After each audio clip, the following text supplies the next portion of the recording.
नमस्कार। आज 21 फरवरी है, अंतर्राष्ट्रीय मातृभाषा दिवस।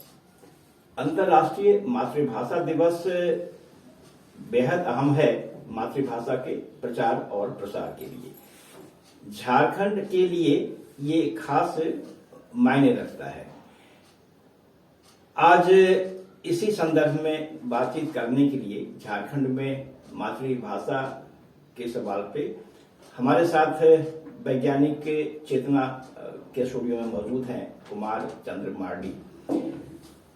कुमार मार्डी झारखंड आंदोलन से शुरुआती दौर से जुड़े रहे, बल्कि अलग राज्य के निर्माण में जिन लोगों ने काफी अहम भूमिका निभाई उनमें कुमार चंद्र मार्डी जी का भी है। और लंबे समय से अलग झारखंड राज्य बनने के बाद भी जन मुद्दों को लेकर, जनता के विविध सवालों और समस्याओं को लेकर ये लगातार संघर्षरत रहे हैं। कुमार चंद्र मार्डी जी का हम वैज्ञानिक चेतना में स्वागत करते हैं। धन्यवाद कुमार जी। हम इस सवाल पे आए, इसके पहले कुछ बातें और कि ये इसकी शुरुआत हम देखें, मातृभाषा दिवस को अंतर्राष्ट्रीय स्तर पर मनाने की शुरुआत बांग्लादेश के भाषा आंदोलन से होती है और उसको गंभीरता से लेते हुए वैश्विक पटल पे वो बात उभर करके सामने आई और सन 2000 से फिर ये विश्व स्तर पर इसका आयोजन किया जाने लगा। इसका एक मकसद भी था कि अपनी मातृभाषा के सवाल पे लोगों को जागरूक करना। मातृभाषा का अर्थ है कि जन्म के बाद एक मनुष्य अपने माता पिता से जिस बोली में, जिस भाषा में बात करता है, समझता है, वो उसकी मातृभाषा होती है। और दरअसल मातृभाषा ही किसी व्यक्ति की सामाजिक और भाषाई पहचान भी होती है। इस तरह से वो एक विशिष्ट हो जाती है। क्या क्या संकट पैदा होते हैं यदि हमारे बच्चे मातृभाषा से दूर हों, उनकी पढ़ाई लिखाई का माध्यम अपनी मातृभाषा में नहीं हो, और इस तरह के कई सारे सवाल झारखंड के संदर्भ में खास इसलिए हो जाते हैं कि झारखंड राज्य सन 2000 को बना और एक इसी पहचान के साथ कि जो ये संविधान की 5वीं अनुसूची में शामिल है, यहाँ काफी बड़ी आबादी, लगभग 26% से अधिक आबादी आदिवासी समुदाय की है। स्थानीय बोलियों और भाषाओं की, यार कहें कि हम उनकी एक विशिष्ट सांस्कृतिक, अपनी भाषाई और सांस्कृतिक पहचान भी है। तो संविधान की 5वीं अनुसूची ने इसको वो दर्जा दिया है, संवैधानिक रूप से संरक्षण दिया है। तब यह जरूरी होता है कि झारखंड राज्य के बच्चों की शिक्षा के सवाल पर हम समझने की कोशिश करें। बोलचाल की भाषा है हिंदी, सामान्य रूप से यहाँ राजकाज की भाषा है, राजकीय भाषा है, जहाँ बच्चों की पढ़ाई होती है और उससे किस तरह का प्रभाव बच्चों पे पड़ता है, उनकी शिक्षा दीक्षा पे पड़ता है। तो आइए हम इन चीजों को व्यवहारिक धरातल पे, सरकारी निर्णय एक तरफ है, लेकिन व्यवहारिक धरातल पे झारखंड में मातृभाषा में शिक्षा के सवाल पे क्या स्थिति है, हम कुमार चंद्र मार्डी जिसे समझने की कोशिश करते हैं। कुमार जी, आपका झारखंड से बहुत कहिए कि एक लंबा संबंध रहा है यहाँ के आंदोलन से, न सिर्फ राज्य के गठन में बल्कि उसके, मैं कहूँ कि पुनर्निर्माण में भी, चीजों को सही दिशा में लाने के सवाल पर भी। यहाँ कई सारे मुद्दे हैं। इसमें हम लोग जानते हैं कि भूख से, मौत से लेकर विस्थापन तक की अनेक समस्याएं हैं। लेकिन आज हम जिस मातृभाषा पर चीजों को समझना चाहते हैं, और खास तौर कि आज अंतर्राष्ट्रीय मातृभाषा दिवस है, जिसका उद्देश्य ही लोगों को अपनी मातृभाषा को लेकर जागरूक करना है, उनमें जागरूकता पैदा करना है। झारखंड में अपनी मातृभाषा को लेकर कितनी जागरूकता है लोगों में, आप कैसे देखते हैं? देखिए, झारखंड एक ऐसा राज्य है जहाँ पे झारखंड में रहने वाले जो मुख्य रूप से जो यहाँ के जो भूमिपुत्र का बोल सकते हैं, अलग अलग समुदाय के लोग रहते हैं। जैसे हो मुंडा, खड़िया, उरांव और संथाल और आदिवासी के अलावा भी कई जो यहाँ के रहने वाले जो मूलवासी हैं, कुड़मी हुआ, कुइरी हुआ, यहाँ लोहार हुआ, तांती हुआ, तो सबका अलग अलग भाषा है। खास करके आदिवासियों में जो है, जो जिसका जनसंख्या ज़्यादा है, ऐसे कहने के लिए यहाँ संथाल सबसे ज़्यादा है। तो संथाल भी एक भाषा है और संथाली लोग अपने मातृभाषा से ही बोलचाल करते हैं, घर से लेकर के अभी स्कूल में भी पढ़ाई होता है।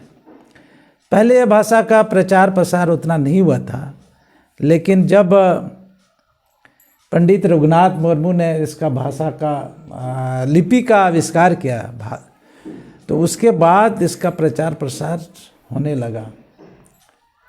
आज़ादी के पहले से शुरू किया था, लेकिन आज़ादी के बाद इसका प्रचार प्रसार सबसे ज़्यादा हुआ।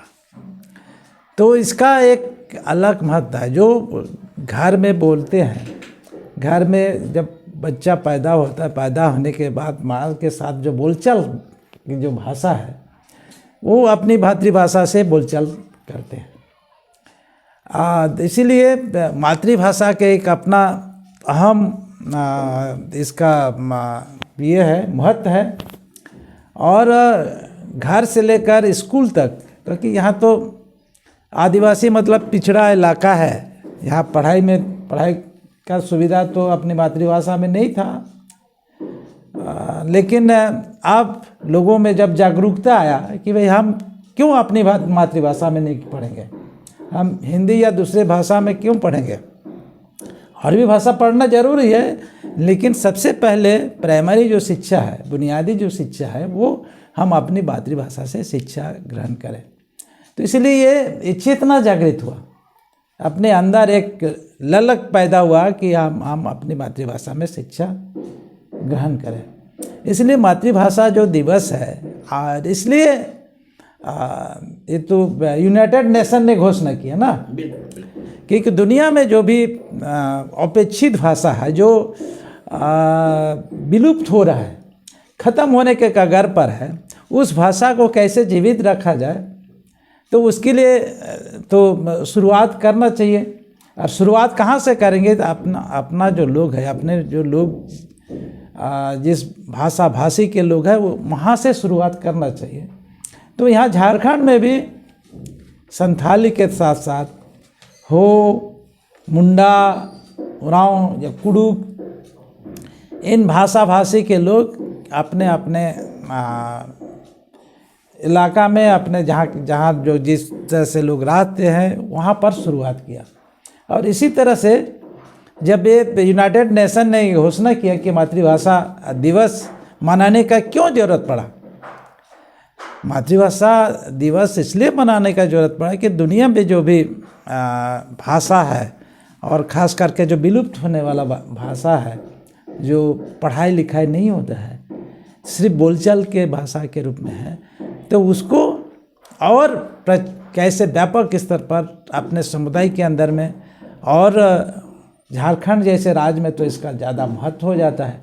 क्योंकि ये झारखंड एक ऐसा राज्य है, कहने के लिए यहाँ आदिवासी बहुल राज्य है, और आदिवासी राज्य के रूप में माना जाता है। तो आदिवासी का भाषा का प्रचार प्रसार क्यों नहीं हो, पढ़ाई लिखाई क्यों नहीं हो। तो यहाँ पर उसी समय से वे पढ़ाई लिखाई का जोर देने लगा कि अपनी भाषा में पढ़ाई होना चाहिए। और स्कूल में भी जो सरकारी स्कूल चल रहा है, जिस एरिया में जिस भाषी के लोग रहते हैं, तो उस भाषा के शिक्षक भी होना चाहिए, ताकि चूँकि उसका बोलचाल का भाषा को भी शिक्षक भी समझे, तो बच्चा भी उस भाषा को कहने में, समझने में उनको सुविधा होगा। इसलिए मातृभाषा दिवस का एक बहुत अहमियत है और इस पर और काम करने की ज़रूरत है।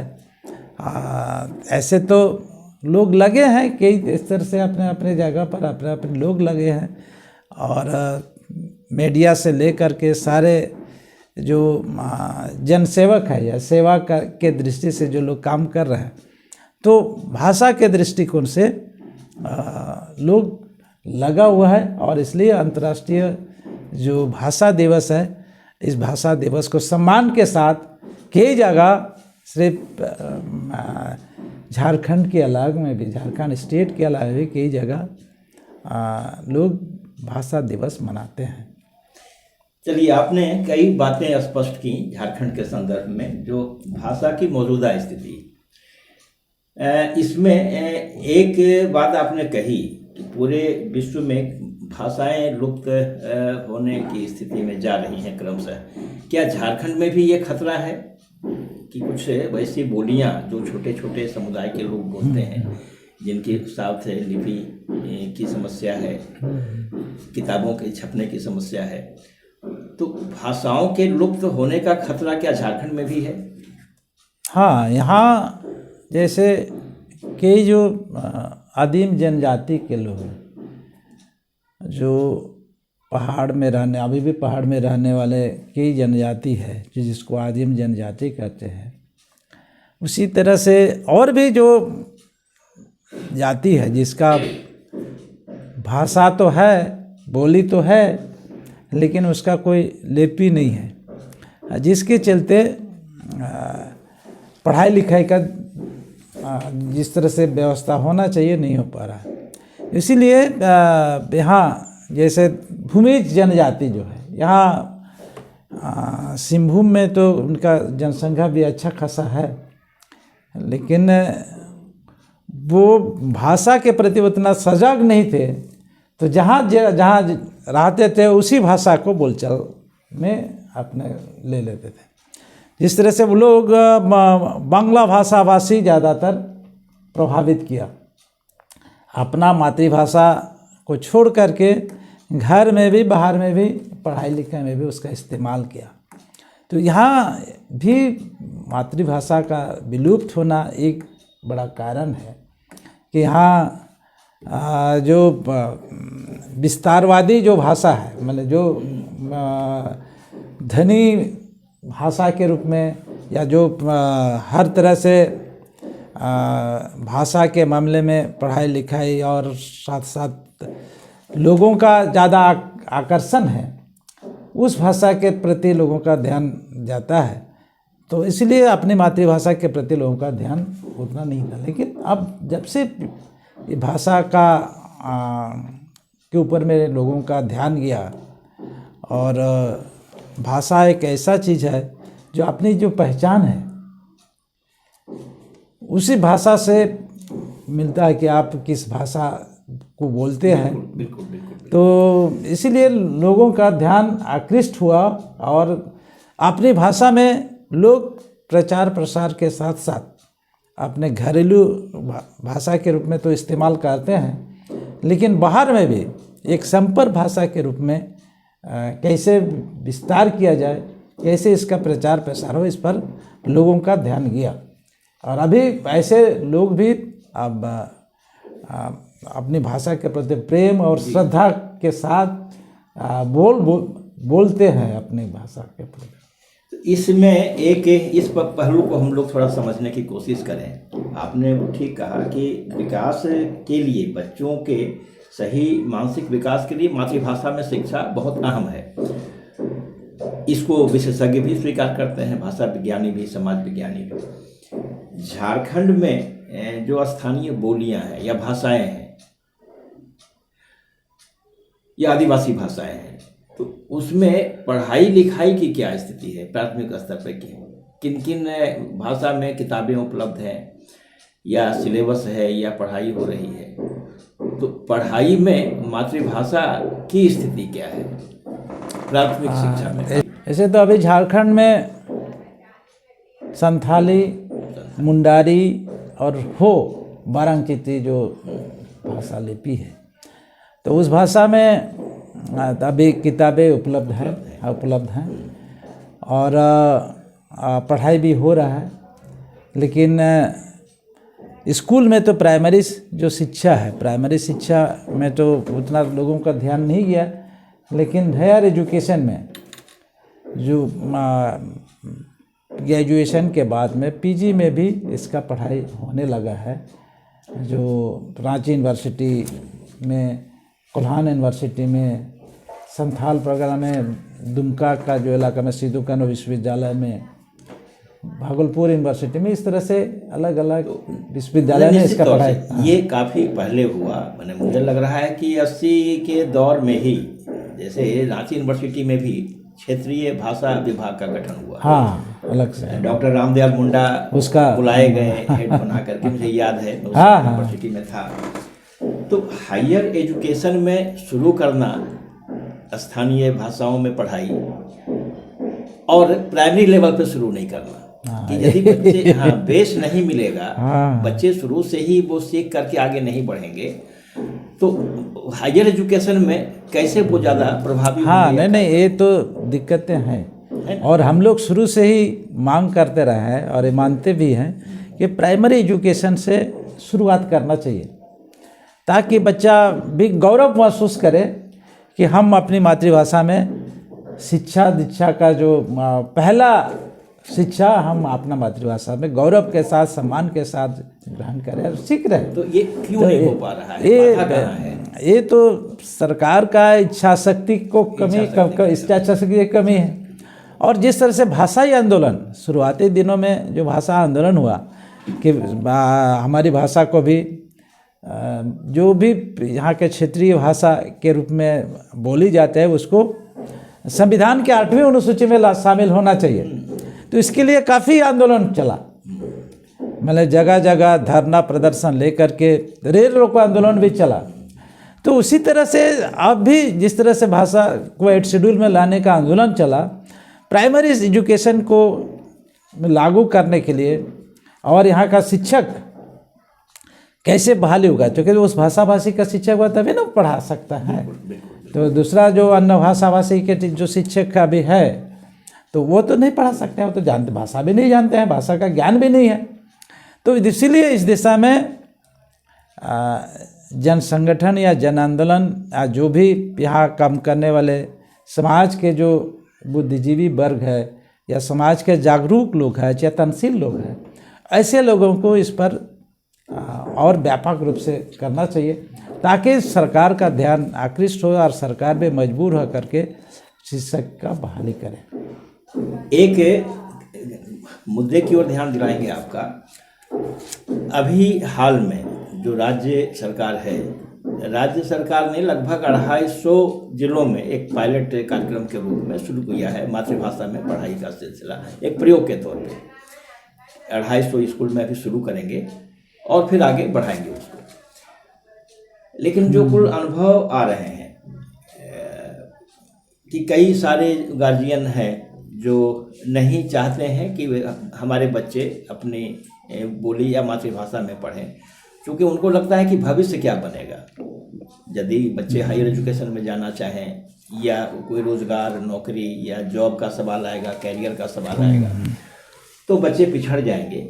इसीलिए कई गार्जियन ये नहीं चाहते कि अब उनके बच्चे मातृभाषा की ओर लौटें। तो ऐसे में कैसे मोटिवेट किया जा सकता है कि भाई बच्चा नहीं पिछड़ेगा मातृभाषा में? क्या उपाय है बच्चों को लाने का विद्यालय में? हाँ, ये तो अभी जो स्थिति है और जिस तरह से मातृभाषा का जो महत्व लोग समझ रहे हैं, देखिए हम अपनी भाषा में से जो जैसा आगे बढ़ सकते हैं तो दूसरी भाषा में नहीं कर सकते। इसीलिए हमारे जो जनजाति या आदिवासी लोग पिछड़ रहे हैं। क्यों? कि वो अब हिंदी अंग्रेजी में पढ़ने से वो कंपटीशन में नहीं आ सकते हैं। अपनी मातृभाषा में अगर शिक्षा ग्रहण करेंगे तो आगे बढ़ सकते हैं, आगे बढ़ने का भी संभावना ज़्यादा होता है। क्योंकि अभी सरकार ने जब इसको संविधान के 8 शेड्यूल में लाने का प्रयास किया और कई भाषा इंस्टीट्यूट में लाया भी है। तो उस भाषा में शिक्षा दीक्षा के साथ साथ उनको आगे बढ़ने का या रोजगार के साथ भी जोड़ा जाता है, क्योंकि उस भाषा के शिक्षक को एक तो प्रशिक्षण दिया जाएगा, उस भाषा के शिक्षक को बहाली किया जाएगा। तो जिस भाषा भाषी के जानने वाले जो लोग हैं तो उनका रोजगार से साथ जुड़ जाएगा। तो आगे बढ़ने का ऐसा जो लोगों का भावना है, ये गलत भावना है कि हम अपनी मातृभाषा से पढ़ने से या अपनी भाषा को सीखने से हम आगे नहीं बढ़ सकते। ये गलत भावना है और इसको दूर करना चाहिए कि आपने जितना आगे बढ़ सकते हैं अपनी मातृभाषा से, दूसरा भाषा में आगे नहीं बढ़ सकते हैं। एक इस मामले में उदाहरण देना चाहेंगे। आमतौर से हिंदी कहिए कि यहाँ राजकाज की भाषा, राजकीय भाषा है, हिंदी में बच्चों की पढ़ाई होती है, राजकाज की भी भाषा होती है। बाद में उर्दू को, बांग्ला को और उड़िया को दूसरी राजभाषा का दर्जा देने की बात उठी, उसको मिला भी। आमतौर से हिंदी में किताबें उपलब्ध होती हैं, कराई जाती हैं, शिक्षकों की बहाली होती है, बच्चों की पढ़ाई भी होती है, ग्रामीण क्षेत्रों में भी।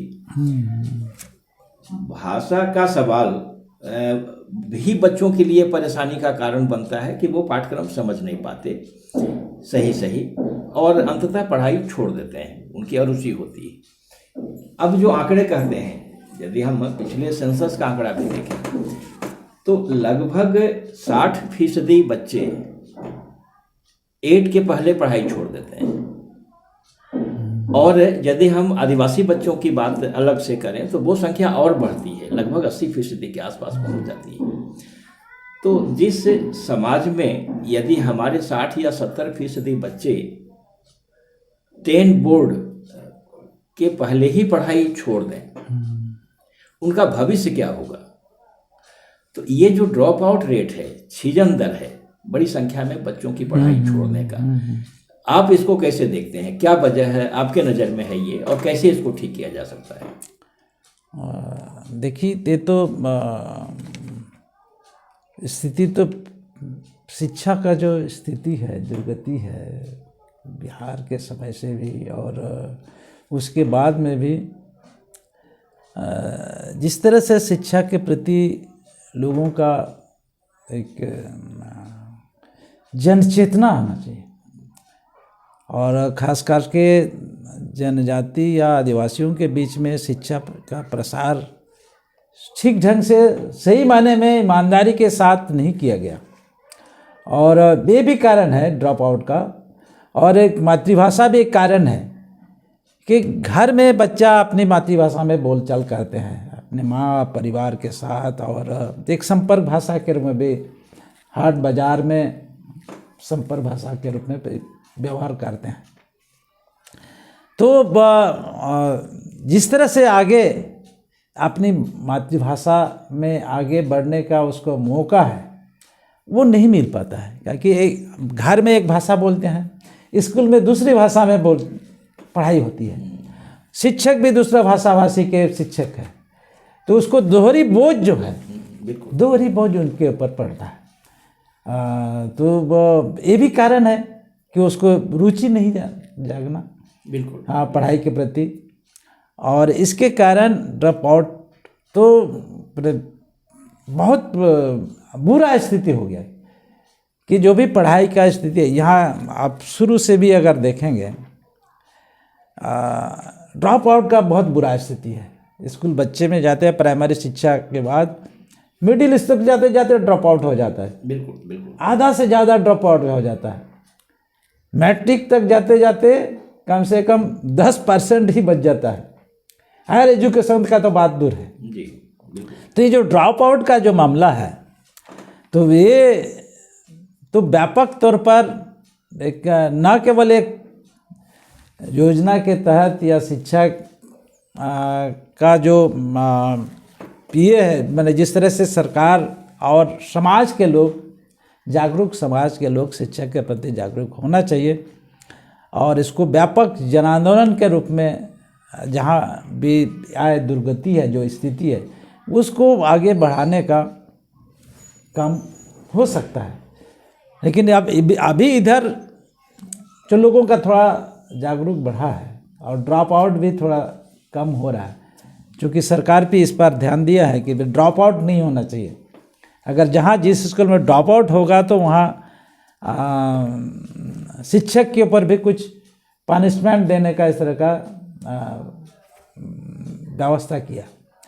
तो इसीलिए अब क्या कि आदिवासी समाज में महिलाओं का शिक्षा जो पहले नहीं था, बच्चों को स्कूल नहीं भेजते थे, लेकिन इधर देखा जा रहा है कि बड़े पैमाने पर बच्ची लोग, महिला लोग का शिक्षा में आगे बढ़ने का एक अवसर मिला है और रुचि जगह है।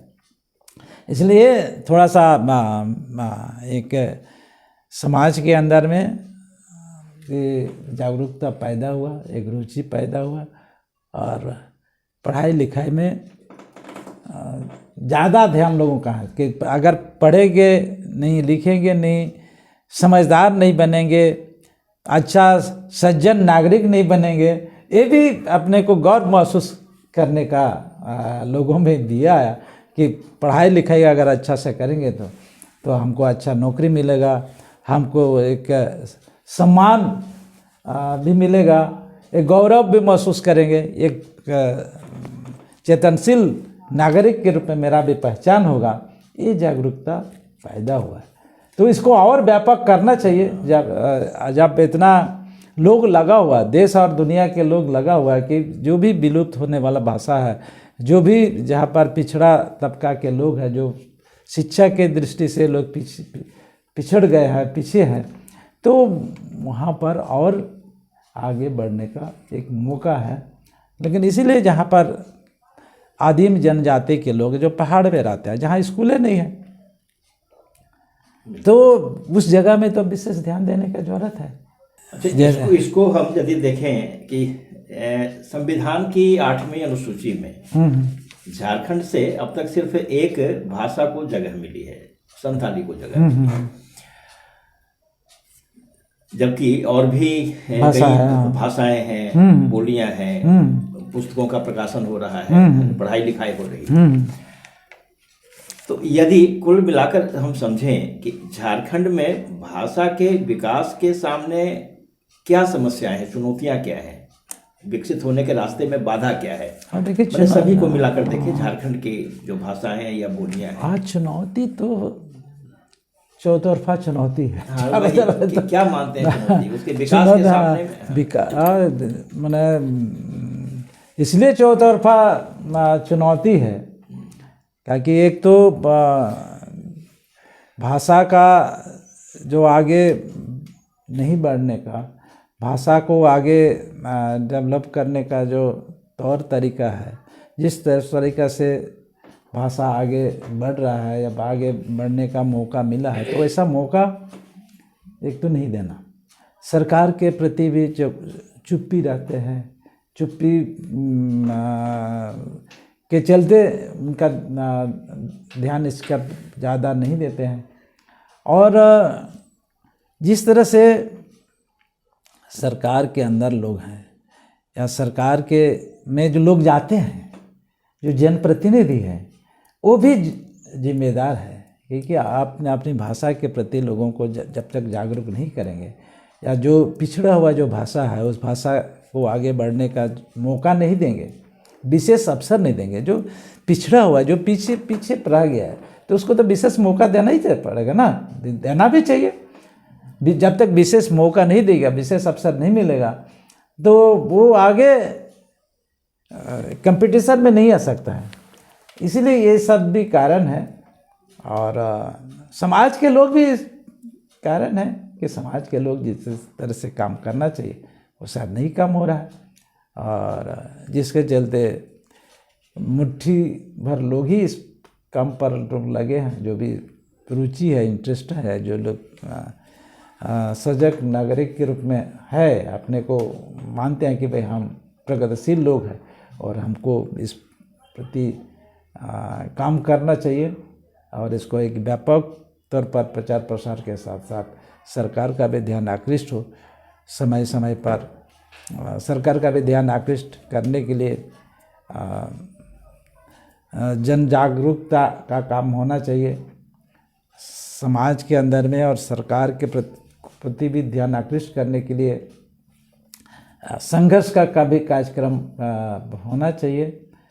तो हमको लगता है कि धीरे धीरे सरकार का भी ध्यान आकृष्ट होगा और सरकार भी ध्यान देने लगेंगे, तो निश्चित रूप से आगे बढ़ने का एक मौका मिलेगा। अब एक और सवाल पे कि एक तरफ हम लोगों ने ये महसूस किया कि ड्रॉप आउट एक समस्या है। मातृभाषा में पढ़ाई की शुरुआत हुई, उच्च शिक्षा की पढ़ाई पहले से चल रही है, जॉब रोजगार के सवाल पे दुविधा की स्थिति है। सरकार ने प्रयास किया है अलग अलग क्षेत्रों में कि भाई लोगों को आरक्षण का लाभ मिले या उन प्रावधानों का लाभ मिले जो इनके लिए सुनिश्चित है। जॉब में या रोजगार में, नौकरी में जो भाषा लोग को लेकर समस्या चल रही है, अभी हाल में चर्चा में धनबाद भी रहा है, बोकारो भी रहा है, आंदोलन हुआ है। तो क्षेत्रीय भाषाओं में जो रोजगार और नौकरी का सवाल है जिसको लेकर युवाओं में असंतोष है, वो क्या है और उसको आप कैसे देखते हैं? नहीं, देखिए, जो अभी रोजगार एक अहम मुद्दा है, ताकि हर नौजवान पढ़ लिखने के बाद तो रोज़गार के तलाश में अपना ज़्यादा समय देते हैं। इसीलिए यहाँ भी जब पढ़ लिख गए तो जिस भाषी के शिक्षा में कोई व्यवस्था नहीं है, सरकारी शिक्षा का, तो उस भाषी के शिक्षक को बहाली होने का एक प्राथमिकता होगा। एक आरक्षण भी मिलना चाहिए जिस भाषी के लोग यहाँ पर रहते हैं, और बहुलता है स्कूली शिक्षा से लेकर के हायर एजुकेशन में भी आगे बढ़ने का एक मौका तो देखते ही। तो उस भाषी के से जो शिक्षक बहाली होगा, जिस भाषी के में शिक्षक का बहाली होगा, तो निश्चित रूप से उस भाषी के नौजवानों को रोज़गार मिलेगा। डिग्री हासिल करने के बाद निश्चित रूप से रोज़गार तो मिलेगा है। अभी भी जो स्थिति है, जितना भी क्षेत्रीय भाषा है, यूनिवर्सिटी में तो पढ़ाई हो रहा है, कुछ तो जहाँ पे पढ़ना शुरू किया है और उस भाषा के शिक्षक बहाली हो रहा है, लेक्चरर, रीडर, प्रोफेसर बहाली हो रहा है। तो इसी तरह से निजी स्तर से, प्राइमरी स्तर से पढ़ाई का व्यवस्था हो जाएगा, मान्यता प्राप्त हो जाएगा, तब निश्चित रूप से उस भाषा का शिक्षक को बहाली करना पड़ेगा। ये अनिवार्य है, एक संवैधानिक बाध्यता हो जाएगा, कानूनन बाध्यता होगा कि आप उस भाषा के शिक्षक की बहाली करना ही होगा, चाहे तनख्वाह की जितना भी दें, चाहे वो पारा शिक्षक के रूप में बहाली करें, लेकिन आपको शिक्षक तो देना पड़ेगा।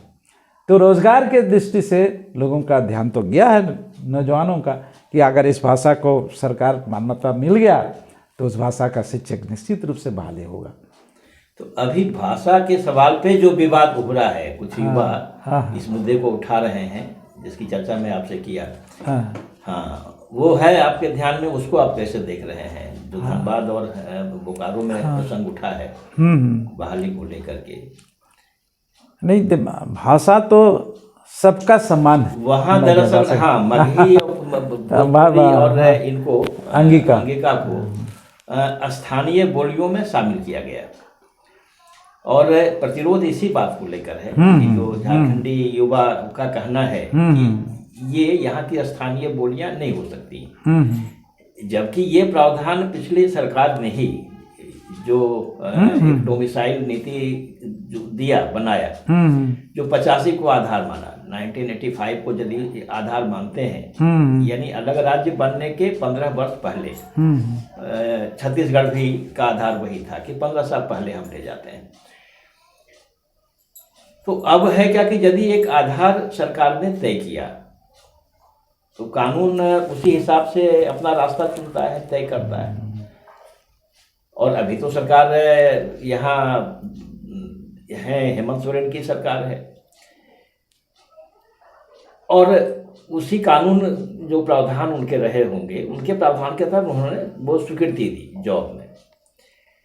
तो किस आधार पे उनको जायज कानून सम्मत माना जाए, या जो विरोध है जो लड़के कर रहे हैं उनके विरोध को किस रूप में देखा जाए? क्या समाधान नजर आता है उसका आपके समझ में?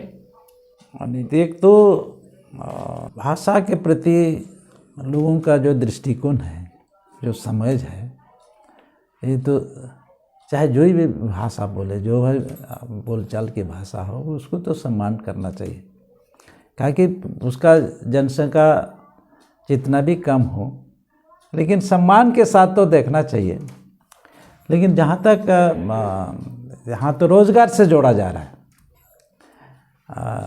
और इसमें भी पॉलिटिक्स भी चलता है। ये भी हम बोलना चाहते हैं, क्योंकि पॉलिटिक्स के चलते भी लोगों का जो जिस तरह से सम्मान होना चाहिए वो उसका इस्तेमाल करना चाहते हैं, ये नहीं होना चाहिए। क्योंकि भाई अगर हम जिस भाषा को सही में ईमानदारी के साथ अगर लागू नहीं करते हैं, सिर्फ अपना इस्तेमाल करना चाहें, तो ये गलत है। ऐसा नहीं होना चाहिए। और इसलिए जागरूक जो समाज है, जागरूक जो लोग हैं, जिस भाषा भाषी के लोग हैं, तो उस पर आवाज़ उठाना तो अपना लोकतांत्रिक अधिकार है, जनतांत्रिक अधिकार है कि हम अपने मुद्दे को जनता के सामने या सरकार का ध्यान आकृष्ट करने के लिए तो करने का अधिकार है मेरा, कर सकते हैं। उसमें तो कोई रुकना नहीं चाहिए। मेरा मन का जो अभिव्यक्ति है, अभिव्यक्ति तो स्वतंत्रता है ना, हमको अधिकार दिया है, संविधान ने दिया है, तो उसको रोकना नहीं चाहिए।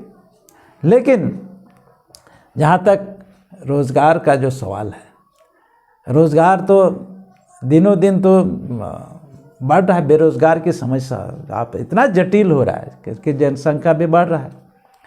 आप हर जगह हर लोगों को रोज़गार देना भी एक बड़ी चुनौती है, बड़ी समस्या पैदा कर दिया गया है। और इसीलिए बेरोज़गार का समाधान का रास्ता जो है सरकार को भी ढूंढना चाहिए, और जनता को भी उसका विकल्प के रूप में कि रोज़गार का और भी तो है। देखिए, यहाँ सबसे ज़्यादा कहने के लिए लोग बोलते हैं कि रोज़गार सबसे ज़्यादा कृषि क्षेत्र में है, लेकिन कृषि के प्रति लोगों का ध्यान ही नहीं है ना? अभी भी सबसे ज़्यादा रोज़गार करने वाला जहाँ पर लोग कर रहे हैं काम का, तो सबसे ज़्यादा कृषि पर रोज़गार हो रहा है। उसी तरह से अलग अलग क्षेत्र में रोज़गार है। यहाँ जैसा सरकार के पास भी ज़्यादा रोज़गार है, लेकिन जिस तरीके से रोज़गार देने का जो प्रावधान है, जो नियम है, उस नियम के तहत काम नहीं हो पा रहा। इस पर भी ध्यान आकृष्ट करना चाहिए, क्योंकि बेरोज़गार का जो फौज खड़ा हो रहा है, उस फौज को कैसे कम कर सकते हैं, और उस फौज को एक रचनात्मक ढंग से उस काम को करने के लिए अपने एक स्वावलंबी और स्थायी रोज़गार कैसे मिलेगा, अपने अब जहाँ पर है वहाँ पर भी रोज़गार मिल सकता है, बशर्ते कि आपको उस तरह का प्लानिंग करना पड़ेगा, एक उसका योजना तैयार करना पड़ेगा। कई तरह का छोटा छोटा उद्योग भी खड़ा कर सकते हैं। कृषि के साथ कई ऐसा जुड़ा हुआ है जो कुटीर उद्योग है, जिसका आपको रोज़गार मिल सकता है। इसलिए सब कोई ठीक है, सरकार के प्रति लोगों का ज़्यादा ध्यान है कि उसके पास ज़्यादा रोज़गार का रास्ता निकलता है। और चूँकि जहाँ पर इंडस्ट्री इलाका है, माइनिंग है, इंडस्ट्री जो डेवलप कर गया हर जगह जगह, तो प्राइवेट सेक्टर में भी इस काम को करना चाहिए, लागू होना चाहिए। क्योंकि प्राइवेट सेक्टर के जो कंपनीज़ हैं तो उतना ध्यान नहीं देते हैं। सोशल सेक्टर का काम, जो एजुकेशन का काम, रोज़गार, ज़्यादा से ज़्यादा लोगों को कैसे रोज़गार मिले, उस दिशा में जो काम होना चाहिए उस पर चुप्पी है। जिस तरह से बोलना चाहिए, करना चाहिए, एक नीति बनाना चाहिए, नियम बनाना चाहिए, तो ऐसा नहीं हो रहा। ये सब कारण के चलते भी ऐसा हो रहा है। लेकिन ये तो आक्रोश तो स्वाभाविक है। हाँ, लेकिन पढ़ाई का जो तरीका है, पढ़ाई को रोजगार के साथ कैसे जोड़ेंगे, ये जो बुनियादी सवाल है, इस बात पर भी ध्यान देना चाहिए। पढ़ाई को रोजगार के साथ जोड़ना चाहिए, ना केवल अक्षर ज्ञान तक ही सीमित रहे। उसको पढ़ाई करने के बाद वो अपने स्वतः स्वावलंबी हो सके और एक अपने खुद कमाई का रास्ता ढूंढ सके, मेहनत कर सके। तो कि जो हुनर है, हुनर का विकसित कैसे होगा, तब ना वो अपने एक स्वावलंबी हो सकता है, स्थायी रूप से अपना रोजगार को ढूंढ सकते हैं, कर सकते हैं। इस दिशा में करने की जरूरत है। तो अब यदि संपूर्णता में देखें, टोटलिटी में, कि झारखंड में अनेक बोलियां हैं, भाषाएं हैं, यहाँ का समृद्ध साहित्य भी अब है, सांस्कृतिक समृद्ध विरासत भी है, कि भाषा समस्या का, झारखंड की भाषा समस्या का आपके नज़र में समाधान क्या है? किस रूप में इसका बेहतर समाधान निकलेगा? समस्या में सामाजिक जागरूकता एक पहलू है, सरकारी सहयोग का अभाव एक हिस्सा है, बहुत सारी चीज़ें अलग अलग ढंग से हैं, लेकिन समाधान हम कैसे देखते हैं? ये तो हर जगह की समस्या है, सिर्फ झारखंड की ही नहीं है, ऐसा हर जगह का समस्या है। मातृभाषा में ये समस्या हर जगह होगी, क्या समाधान, कैसे हम निकलें, बाहर निकालें इस समस्या से? अपनी जो मातृभाषा का जो सवाल है और लोगों का जो जागरूकता है, चेतना है, तो जहाँ चेतना बढ़ेगा, जहाँ जागरूक होगा, तो अपना अधिकार के प्रति, क्योंकि ये मेरा अधिकार है, इस अधिकार को हमको हासिल करना है, तो जैसा लाएगा तो वहाँ पर लोगों का एक तो संगठित भी होना शुरू करता है, उसका सरकार के सामने, जनता के सामने भी ये बात रखना शुरू करते हैं, तो उसके माध्यम से भी समाधान का रास्ता निकलता है कि समझदारी के साथ इस समस्याओं का हल कैसे होगा, समझदारी के साथ कैसे समाधान कर सकते हैं। क्योंकि समुचित समाधान तो संभव अभी फिलहाल नहीं दिखता है, लेकिन उस दिशा में आगे बढ़ सकता है, एक स्टेप, दो स्टेप आगे, स्टेप बाय स्टेप आगे बढ़ सकते हैं। तो इस दिशा में काम करने की ज़रूरत है, और इस दिशा में अगर बढ़ेंगे तो निश्चित रूप से इसका समाधान भी निकलेगा। तो आप कुछ संदेश देना चाहेंगे अपनी ओर से आज मातृभाषा दिवस के दिन तमाम झारखंड वासियों के लिए और दुनिया के लिए, कि अपनी मातृभाषा की बेहतरी के लिए, प्रचार प्रसार के लिए, उनके सम्मान के लिए क्या करना चाहिए? आपका संदेश क्या? नहीं, देखिए, तो हमारे देश में ही नहीं बल्कि दुनिया में इस तरह का समस्याएं हैं, तो दुनिया के लोग समझने लगे हैं अब आगे बढ़ने का सबको मौका है, और मौका मिल रहा है। हम दुनिया के लोग भी, यूनाइटेड नेशन भी सोच समझ करके भाषा, अंतर्राष्ट्रीय भाषा दिवस के रूप में उसको सम्मान के साथ जगह दिया है। आप सम्मान के साथ इसको पालन करें, तो दुनिया के जो लोग हैं वो जागरूक हो रहे हैं, इसलिए यूनाइटेड नेशन को भी सोचने के लिए मजबूर कर दिया है। इसलिए हम दुनिया के जो भी लोग हैं, जो भी समाज के लोग हैं, जो पीछे दबे हुए जो लोग हैं, पिछड़ा तबका है, जो वंचित तबका है, उसके प्रति कैसे और चेतना जागे। व्यापक शिक्षा का प्रचार प्रसार के साथ साथ जो सरकारी तंत्र है उसको भी जागरूक करने की ज़रूरत है, क्योंकि अगर आप नीति और कानून बना देंगे और आपका इच्छा शक्ति नहीं होगा, आप उस पर रुचि नहीं होगा, तो वो लागू नहीं होगा। जिस तरह से कई ऐसा यहाँ आदिवासियों को संरक्षण के लिए, आदिवासियों को आगे बढ़ने का कई ऐसा कानून है, लेकिन इतना वर्षों होने के बाद भी वो ठीक सही ढंग से लागू नहीं हो रहा है।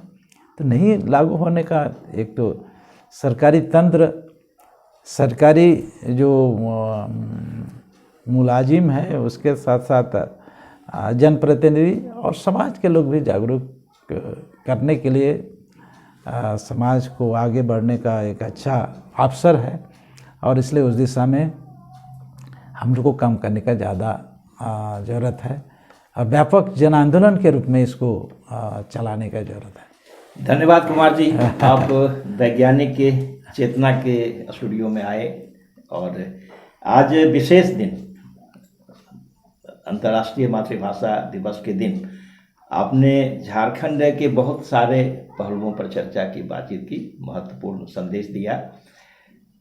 आपका बहुत बहुत धन्यवाद, आभार। तो आपने अभी कुमार चंद्र मार्डी जी को सुना। कुमार जी का एक लंबा अनुभव रहा है झारखंड से, ये तो इनसे बातचीत के संदर्भ में भी आया और आज का दिन इस मायने में खास है। हम लोग अंतर्राष्ट्रीय मातृभाषा दिवस के दिन झारखंड की भाषा की समस्या पर चर्चा कर रहे हैं, विमर्श कर रहे हैं, जिसकी काफ़ी ज़रूरत रही है। किसी भी समाज का विकास उसकी मातृभाषा से काट करके नहीं किया जा सकता और न ही उस समाज के बच्चे का भविष्य हम निर्धारित कर सकते हैं मातृभाषा के बिना। इसीलिए ये बेहद ज़रूरी है कि झारखंड अलग राज्य बने, भले ही लगभग 2 दशक हुए, 20 साल हो गए। इस दिशा में जहाँ हम मातृभाषा की बात करें या स्थानीय भाषा बोलियों पर चर्चा करें, बच्चों की पढ़ाई का सवाल, बच्चों के रोज़गार का सवाल, स्वास्थ्य का सवाल और कई सारे वैसे मुद्दे जो आम आदमी के मुद्दे हैं, जन मुद्दे हैं, उनमें से एक सवाल भाषा का सवाल भी है जो बच्चों को पढ़ाई से पीछे करता है। ड्रॉप आउट रेट काफ़ी अधिक है, बच्चे पढ़ाई छोड़ देते हैं। उसमें कई सारे फैक्टर्स हैं, लेकिन एक बेहद ज़रूरी काम है इसको चर्चा में लाना, इसको विमर्श में लाना कि और मुद्दों की चर्चा होती है। भाषा जैसे सवाल पे चर्चा भी बेहद कम होती है और इसीलिए समाधान का कोई प्रयास नहीं होता। जागरूकता के अभाव में अलग अलग संगठन या समूह के लोग भी संगठित रूप से सरकार पर कोई दबाव नहीं डाल पाते, कोई प्रतिरोध का कार्यक्रम नहीं ले पाते, कोई आंदोलन विकसित नहीं होता ताकि सरकार पर ज़रूरी दबाव बनाकर हम मातृभाषा में शिक्षा के सवाल को न सिर्फ आगे ले जाएं बल्कि एक गुणवत्तापूर्ण शिक्षा जो संविधान ने सुनिश्चित किया है कि हमारे सभी बच्चों को एक समुचित न सिर्फ उसकी देखभाल हो बल्कि उनको शिक्षा का अवसर भी मिले, समानता का अवसर भी मिले। वैज्ञानिक चेतना इस दिशा में मुखर है और जन की आवाज़ को, जन जन की आवाज़ को अभिव्यक्त करना चाहता है, उसे विस्तार देना चाहता है, उसे लोगों तक पहुंचाना चाहता है ताकि संबद्ध लोग इन चीज़ों को समझें, इस पे और चर्चा करें, विमर्श करें और इसके समाधान का रास्ता निकले। आप तमाम लोगों का बहुत बहुत धन्यवाद और हार्दिक आभार।